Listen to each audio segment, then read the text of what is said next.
خوبصورت لڑکی اور جن۔ ارینا ایک شادی شدہ لڑکی تھی اور وہ ایک 2 سال کی بچی کی ماں تھی، لیکن اسے دیکھ کر لگتا نہیں تھا کہ وہ شادی شدہ ایک بچی کی ماں ہوگی، کیونکہ وہ اس قدر خوبصورت تھی جو بھی اسے دیکھتا بس دیکھتا ہی رہ جاتا۔ اس کی سہیلیاں اکثر اسے چھیڑتی کہ تم پر کوئی جن بھوت عاشق ہو جائے گا، مگر کوئی نہیں جانتا تھا مذاق مذاق میں ان کی کہی یہ بات ایک دن خوفناک حقیقت بن کر ارینا کے پیچھے پڑ جائے گی۔ اس کا شوہر جبران ایک کمپنی میں جاب کرتا تھا اور وہ صبح 8 بجے آفس نکل جاتا اور رات کو دیر سے گھر واپس آتا تھا۔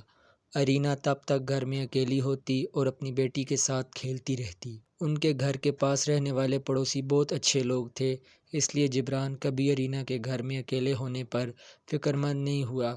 جبران کی تنخواہ اتنی زیادہ نہیں تھی اور نہ ہی وہ کوئی زیادہ امیر لوگ تھے، مگر اس سب کے باوجود ارینا اپنی زندگی میں اپنے شوہر کے ساتھ بہت خوش تھی۔ لیکن کبھی کبھی زندگی میں اس قدر عجیب و غریب خوفناک واقعات پیش آتے ہیں کہ اچھی خاصی سکون والی زندگی قیامت بن جاتی ہے۔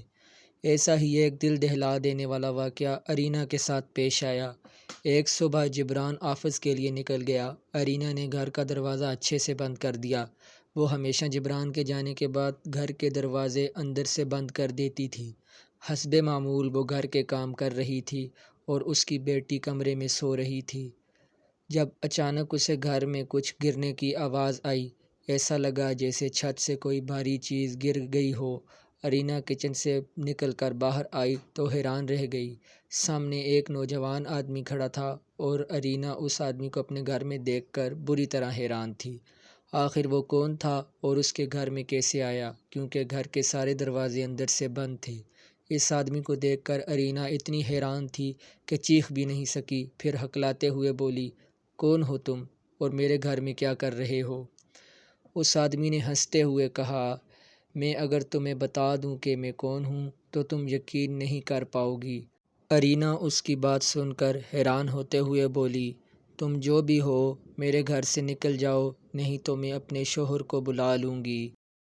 وہ آدمی ارینا کی بات سن کر ہنسنے لگا، تم کس شوہر کی بات کر رہی ہو؟ تمہارا شوہر تو میں ہوں۔